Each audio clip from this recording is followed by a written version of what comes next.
ও বাজান, তোমার লগে দেখা হইয়া ভালোই হয়েছে। কে চাচি, কিছু হয়েছে আবার? তুমি যে আমার ফোনটা ঠিক করে দিলা, ফোন তো ঠিক হয় নাই, কল আসে না। কি কোন, মোবাইল তো দিন ঠিক করে দিলাম, ঠিকই তো আছে। তাইলে কল আসে না কেন? কল আসে না, এটা কি করেছে? রিচার্জ করার পরে ঠিক দেখাইলো। এই যে এই যে কল আছে তো চাচি।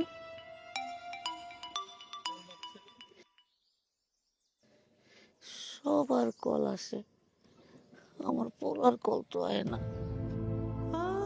আমার পোলাই কইছিল প্রত্যেক দিন আমার একবার করে কল দিব, হ্যার কল তো আইলো না। ও বাজান, তুমি মনে হয় ফোনটা ভালো করে ঠিক করতে পারো নাই। আমি এটা নিয়ে বাজারে যাই, হ্যাঁ 5,000 টাকা লাগলে লাগুক, আমার পোলাই মনে হয় আমার কল দিয়া পাইতেছে না, আমার যাওন লাগবো। প্রত্যেক দিন আমার পোলার কল আউনের কথা, মনে হয় প্রত্যেক দিন আমারে কল করে, আমারে পায় না, আমার ফোনটা ঠিক করে নি লাগবে। চাচির বাড়ির ঠিকানাটা বের করতে পারবি? হ্যাঁ পারবো না তো। তাহলে ঠিকানাটা আমার দিস।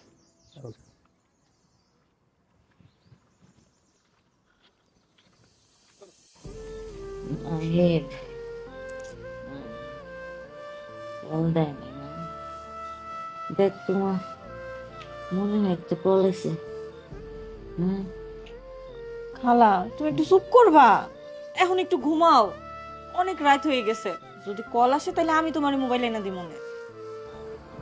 আমি জায়গা থাকি, ঘুমাই না, ফোন আইলে যদি ধরতে না পারি।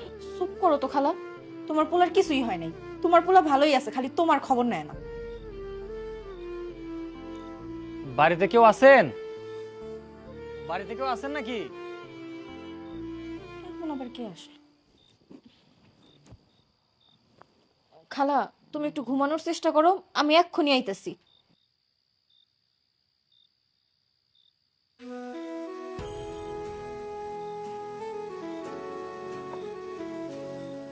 আপনি এখানে? আপনি আমগো বাড়ির ঠিকানা কই পাইলেন? ঠিকানা জোগাড় করছি, চাচির লগে একটু কথা কইতে আইছিলাম। খালা, খালাই তো অনেক অসুস্থ। অসুস্থ মানে কি হয়েছে?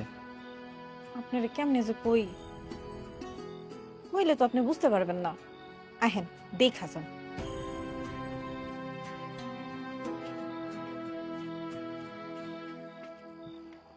আসেন, এই যে খালাম্মা।